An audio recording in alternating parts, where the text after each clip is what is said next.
Tadi waktu Pak Rektor menyampaikan laporan, saya mencermati Pak, sampai terakhir.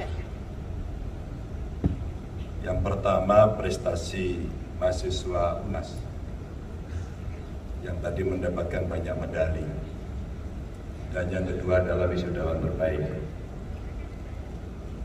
Pertanyaan saya satu Pak, kenapa sebagian besar perempuan Pak? Ini memang betul-betul menunjukkan perempuan memang juara.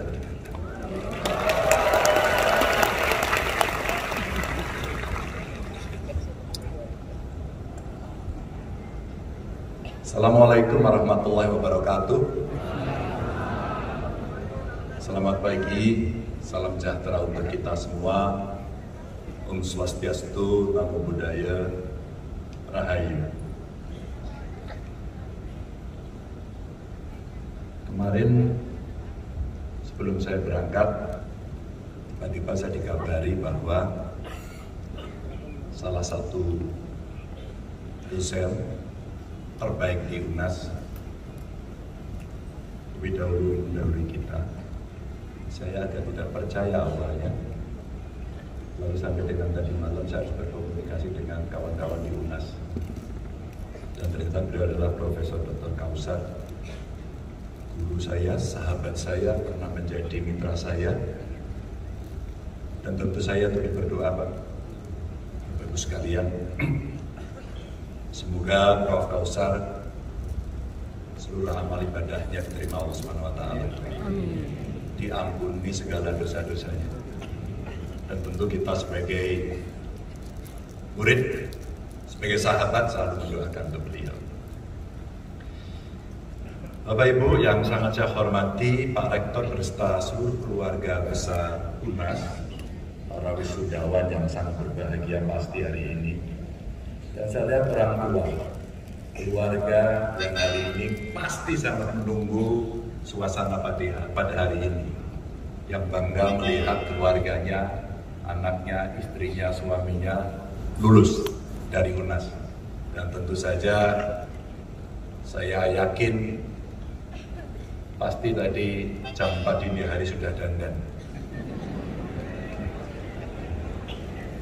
Tentu para senat guru besar yang hari ini bertemu, berkumpul di sini untuk menyaksikan murid-muridnya di wisuda, saya menyampaikan terima kasih.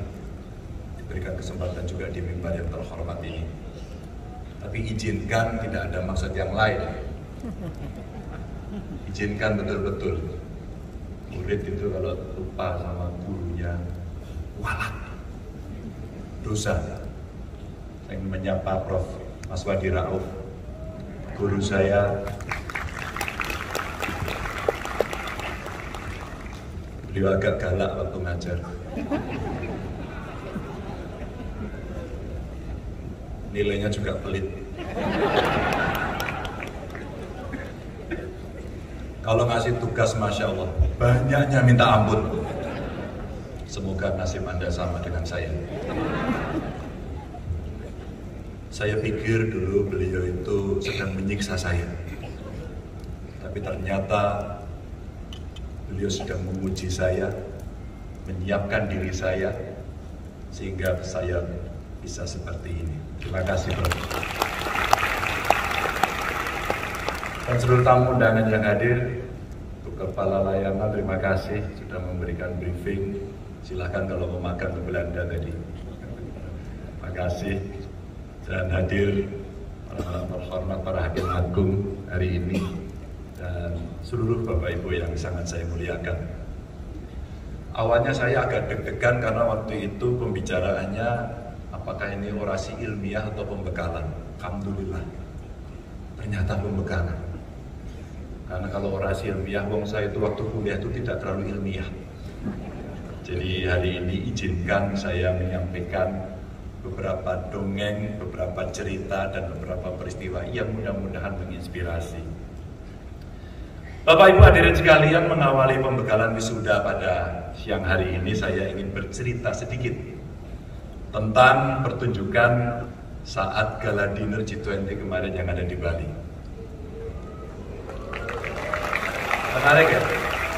Itu gambarnya. Mungkin Anda juga menonton. Tampilannya luar biasa.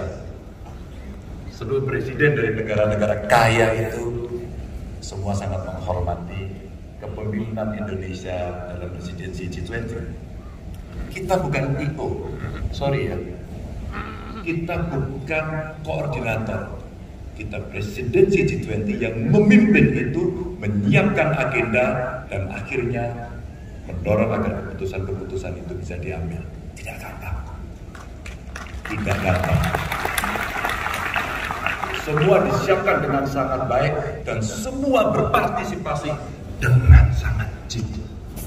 Kita tunjukkan kita bukan bangsa yang sepele dan remeh-temeh. Bapak Ibu yang saya hormati, seluruh sivitas akademika, saya lihat beberapa dosen yang pasti sudah membekali, membimbing kawan-kawan para wisudawan semuanya. Hari ini sebenarnya ingin melepaskan kawan-kawan semuanya untuk masuk pada wilayah pertempuran yang tadi dari sisi persaingan tidak mudah. Tapi pertanyaannya adalah, kita mau berkompetisi atau kita mau berkolaborasi? Jika dikaruniai umur panjang Bapak Ibu, pada tahun 2045, saya pribadi kira-kira usia saya 77 tahun. Kira-kira nanti 2045. Mungkin Pak Rektor atau anggota Senat, Dekan, termasuk para dosen yang kira-kira seusia dengan saya akan melihat di 2045 kalau kita masih diberi umur panjang, seperti apa wajah Republik pada saat itu. Pernah tahu gitu? Tapi Anda yang hari ini wisuda akan memasuki masa-masa keemasan, terutama kawan-kawan yang S1. Pada 100 tahun kemerdekaan Republik ini, kira-kira kemana arah Indonesia, itu akan ditentukan mulai hari ini, dan kontributornya adalah Anda semuanya. Banyak pakar yang memprediksi pada tahun tersebut Indonesia bakal masuk kurang lebih 5 besar sebagai negara terkuat di dunia.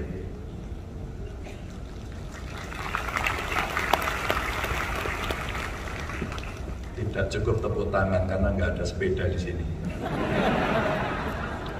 Tapi roadmap ini mesti kita lakukan benar-benar dan Anda pasti akan dimintai pertanggungjawabannya. Sebenarnya kontribusinya, mulai dari perekonomiannya, barangkali politiknya, kekuatan militer kita, semua akan diukur. Tapi Bapak Ibu hadirin yang sangat saya hormati, dari semua elemen kekuatan itu, sumber daya manusia menjadi kekuatan yang paling besar yang kita miliki pada saat itu. Maka kalaulah kemudian ya, UNAS mempersiapkan diri itu dengan sangat baik, dengan segala keseniorannya dari sisi berdirinya sejak tahun 49, pasti ini bukan cerita pendek. Ini sebuah catatan sejarah panjang dan kelak kemudian para alumninya ini akan dicatat di situ. Siapa yang berkontribusi paling besar di antara kita semua untuk mencapai cita-cita di 2045? Kekuatan Indonesia yang bakal muncul pertama lewat sektor ekonomi. Bloomberg merilis proyeksi jangka panjang yang dilakukan oleh Standard Chartered. Waktu itu, sebuah perusahaan jasa keuangan multinasional yang berpusat di London mengatakan Indonesia bakal menjadi negara dengan perekonomian terkuat nomor 4 di dunia pada tahun 2000. Lebih maju lagi dari 2045. Di bawah Tiongkok, di bawah India, dan di bawah Amerika. G20 kemarin sudah menunjukkan apa yang ada. Dan beberapa speech, presiden-presiden juga sudah menyampaikan meninggalkan Indonesia itu silakan. Karena kita punya kekuatan yang luar biasa. Negara besar, sumber daya alam besar, sumber daya manusia besar, dan Kita hanya butuh yakin saja untuk melakukan itu. Mau untuk melakukan itu. Karena hampir seluruh persyaratan sebagai negara maju kita punya. Tinggal kita tetapkan saja kemauan yang ada di batin ini, apakah kita cukup serius atau tidak. Rasa-rasanya Bapak Ibu hadirin sekalian, proyeksi itu sangat mungkin terwujud jika kita ambil contoh yang sederhana saja. Rezeki yang Bapak Ibu dapatkan dari tahun ke tahun semakin baik atau semakin buruk, tidak perlu dijawab, dicatat. Kendaraan yang berseliweran makin sedikit atau makin banyak, pertumbuhan properti sedikit atau banyak, cara mereka jajan, makan, kuliner makin berkelas atau makin turun, atau jangan-jangan makannya lebih banyak lagi. Jumlah angka dalam rekening Bapak Ibu sekalian kira-kira tiap hari berkurang atau bertambah? Mahasiswa itu kalau jawabannya berkurang. Itu sebenarnya indikator yang paling sederhana yang hari ini Bapak Ibu, teman-teman bisa kita lihat. Lebih baik atau tidak? Saya lupa mencatatnya dan tidak ada dalam teks pembekalan ini. Tapi yang mendapatkan penghargaan dunia di Oslo waktu itu, dua profesor meneliti tentang SD Impress ya. SD Impress. Dan ternyata pembangunan SD Impress itu implikasinya luar biasa. Kemakmuran. Karena dihajar habis-habisan dengan pendidik, dan kebodohan itu betul-betul bisa dituntaskan dengan pendidikan. Nobel itu dia membeli risetnya di Indonesia. Saya lupa namanya. Kalau Anda ingin tahu, silahkan Google.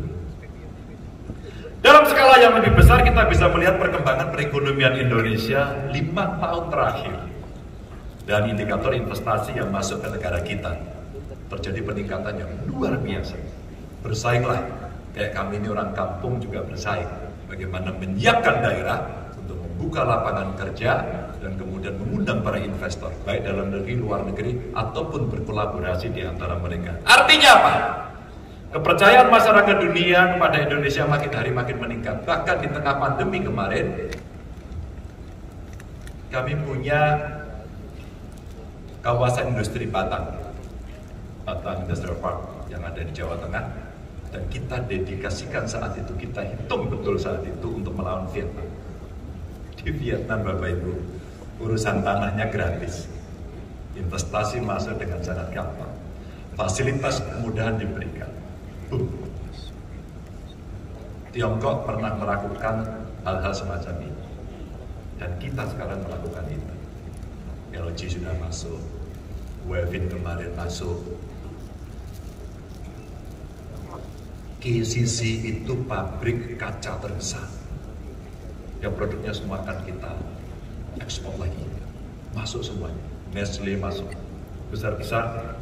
9 bulan pekerjaan klien yang kita selesaikan, hari ini belum tuntas, tapi sudah sold out.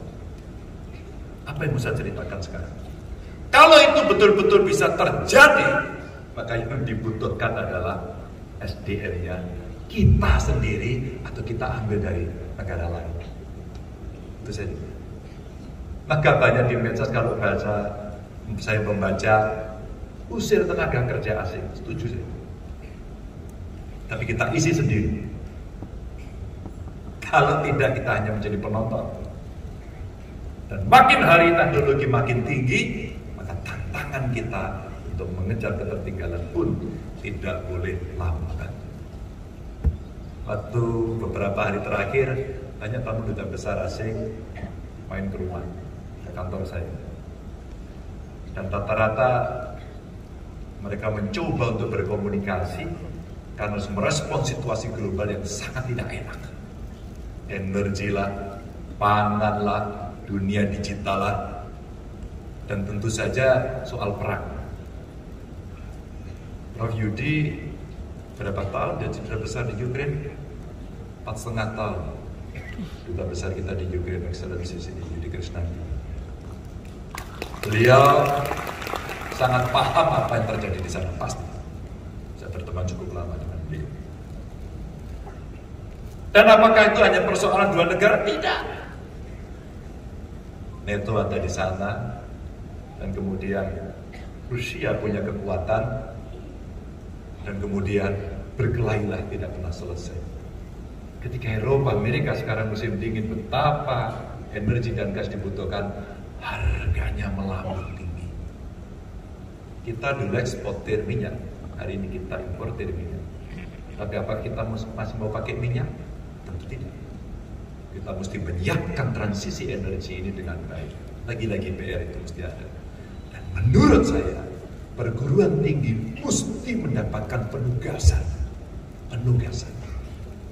Kalaulah itu bisa diberikan, saya yakin ketemunya kampus, lembaga penelitian, dunia usaha, dan Bapak Ibu sekalian, jadilah itu cita-cita yang bisa kita selesaikan.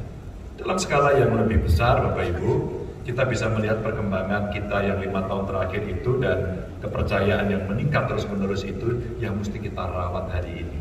Maka mimpi kita mesti sampai jauh di sana. Tidak lagi berbicara masa lalu dan perbedaan-perbedaan. Beda itu sunatullah. Perbedaan tidak harus dibanding-bandingkan. Begitu ya. Tapi kita mesti persatukan. Karena pelangi itu tidak indah kalau hanya satu warna. Itulah Indonesia. Beberapa indikator bisa kita lihat, Bapak Ibu, orang-orang zaman sekarang bisa menghasilkan uang dari mana saja dan kapan saja. Mungkin ada yang beranggapan kira-kira begini, wah, anak-anak zaman now itu tidak mau menjalani sebuah proses yang kuat. Ini ada gium aja. Padahal tanpa proses yang kuat, apa yang mereka hasilkan juga tidak akan kuat. Termasuk harta atau rezeki yang mereka dapat. Tapi saya mencoba melihat dari sudut pandang yang lain.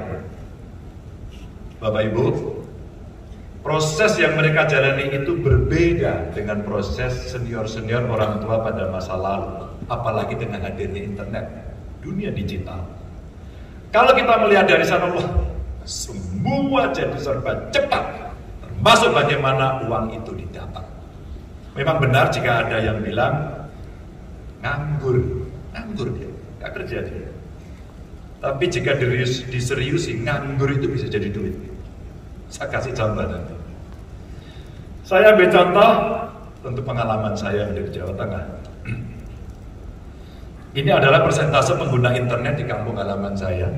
Semua akses itu bisa menghasilkan uang sambil mereka rebahan.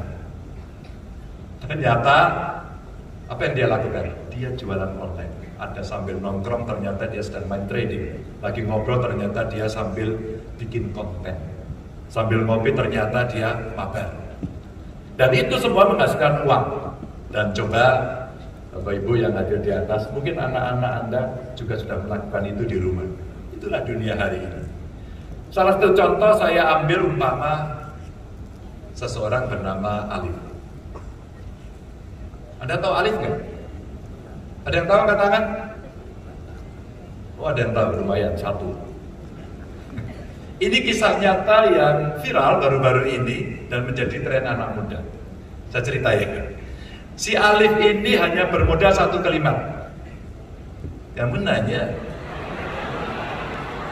tahu kan? Maaf Bapak Ibu yang tidak ketawa, Anda sudah tua. Tapi kalau anak-anak sekarang tahu kalimatnya, kamu nanya. Si Alif ini siapa? Tidak ada yang tahu.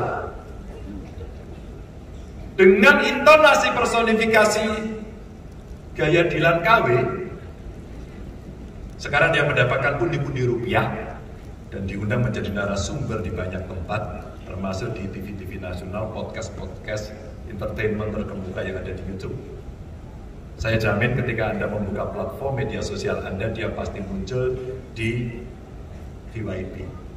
Pasti. Trendsetter. Menarik sekali. Belum lagi dia banyak dapat endorsement. Dari berbagai produk, bahkan dia menjual produk-produk tersebut bukan di dalam sebuah studio yang profesional, yang bagus, yang megah dengan peralatan canggih. Tidak. Tapi dia di depan tempat tinggalnya yang ada di dalam gang sempit. Namanya gang di tengah hujan. Apa maksudnya gang di tengah hujan? Karena di tengah hujan itulah sebenarnya inspirasi dia muncul. Dan dia sering disebut namanya Alif Chapman. Dia jualan apapun di tempat gerimis hujan dengan penyinaran seadanya, tampilnya tidak kalah dengan yang lain.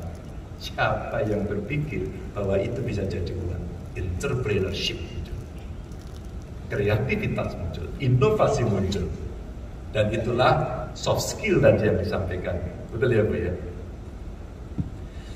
Ruang-ruang digital telah membuka banyak peluang pekerjaan, termasuk pekerjaan di era saya, di era Bapak Ibu, yang pada saat itu mungkin tidak pernah terpikir apakah pada saat itu ada anak-anak Bapak Ibu semua yang cita-citanya tidak jadi dosen, tidak jadi hakim, tidak jadi PNS, pegawai BUMN, tapi jadi YouTuber. Jadi YouTuber.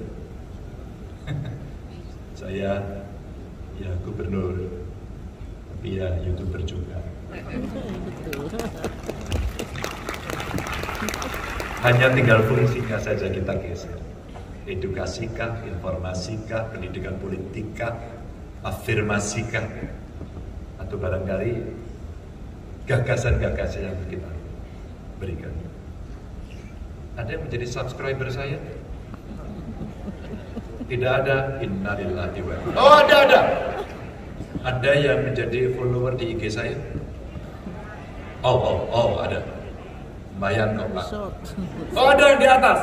Oh, ada. Oh, mama juga lumayan. 5,4 juta follower IG saya. Saya coba pakai untuk berjualan setiap hari Minggu. Namanya Lapak Ganjar. Karena terinspirasi apa? Saat itu Satpol PP saya galaknya minta ampun. Itu pedagang-pedagang itu diusir semua. Aduh, disemprot air. Aduh, kenapa galaknya seperti ini?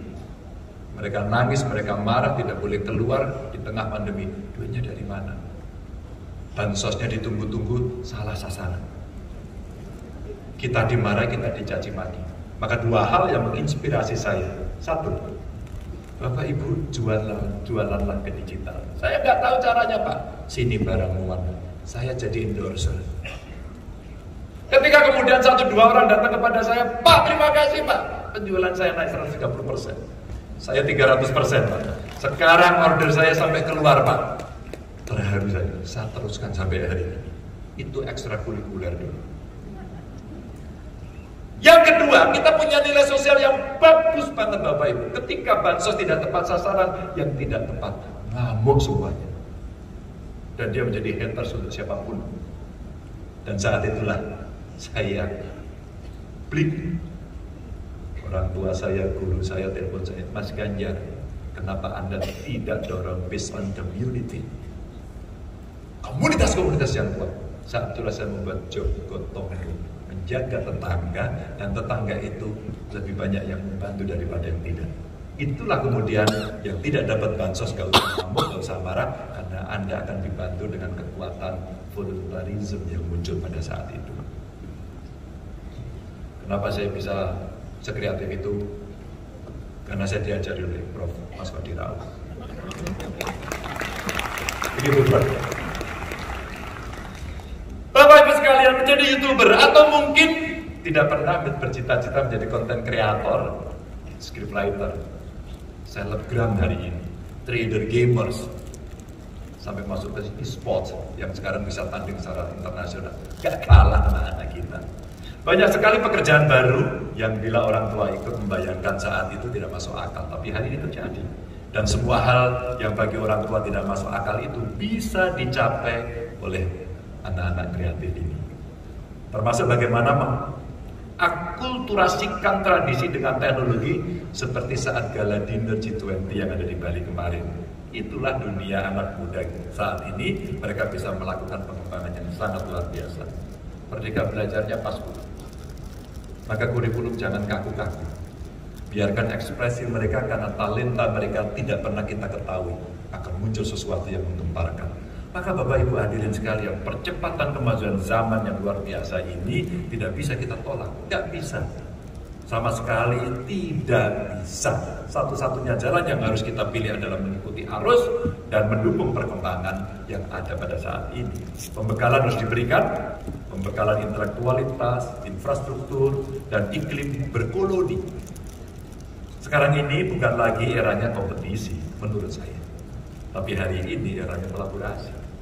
Semakin banyak seseorang berkolaborasi, menurut saya akan semakin kuat dan banyak peluang yang dapat mereka lakukan. Jangankan kita untuk melahirkan Neuralink dan OpenAI, Elon Musk saja itu mesti berkolaborasi dengan banyak ilmuwan.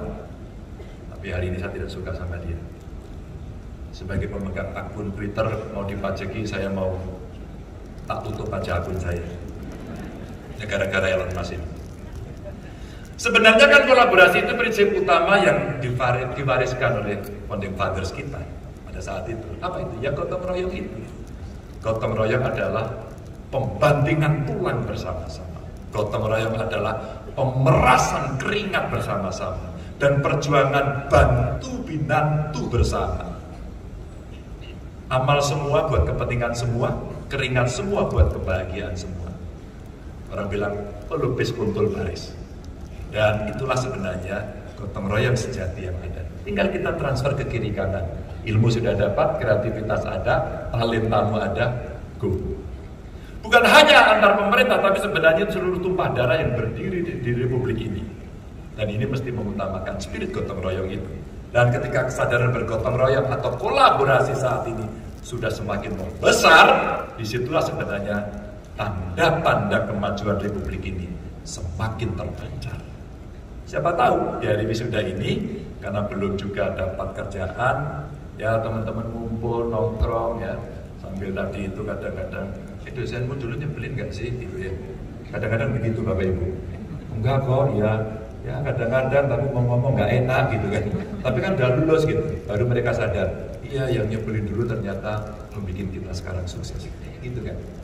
Anda ngobrol berbagai fakultas, kumpul, yang bisnis ngomong bagaimana bisnis, yang teknik mungkin bicara produk, yang hukum mungkin bicara legalnya, dan seterusnya. Lalu berkolaborasi membuat usaha, bukan tidak mungkin. Ya, mulai dari iseng-iseng menjadi sesuatu. Facebook, ada yang punya akun Facebook, angkat tangan? Semua. Nah, punya semua. Facebook itu waktu itu kan juga isengnya Mark Zuckerberg kan, dia iseng aja juga waktu itu, dan tentu punya kawan-kawan gengnya dia. Bagaimana membangun jejaring, dibuatkanlah sistem dan kemudian semua orang menggunakan. Orang kaya baru muncul dengan teknologi, keisengan, kolaborasi, dan sangat kreatif. Dan banyak hal-hal besar yang mereka lakukan itu dimulai dari hal semacam itu. Online shop, jangan-jangan juga waktu itu karena kebingungan ya, gimana caranya jualan. Minimal dari akun IG saya praktekkan ya dari upaya kecil, konsisten, terus menerus ya, dan ternyata orang bisa itu, dan orang kemudian bisa pindah dan pikirannya pun menjadi sangat berkembang.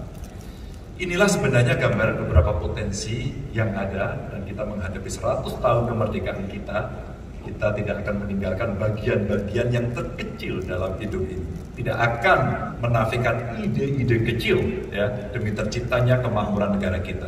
Maka agar ide sekecil apapun bisa terrealisasi, pendidikan dan pengetahuan harus berdiri di barisan terdepan. Karena kita menolak jadi penonton di tengah keramaian rumah sendiri. Jangan mau, jadilah tuan rumah. Kita menolak jadi wisatawan di negeri sendiri. Gak mau, semua kita harus menjadi leader untuk itu. Dan kita tidak mau mati di tengah kekayaan dan lumbung sendiri.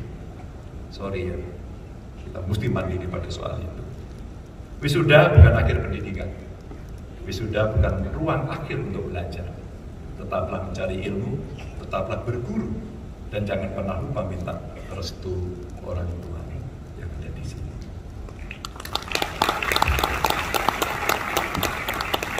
Teman-teman, tanpa orang tua kita bukan siapa-siapa. Mereka lah yang memberikan investasi besar yang tidak ada nilai. Sungkemlah pada beliau-beliau. Sukses selalu. Assalamualaikum warahmatullahi wabarakatuh.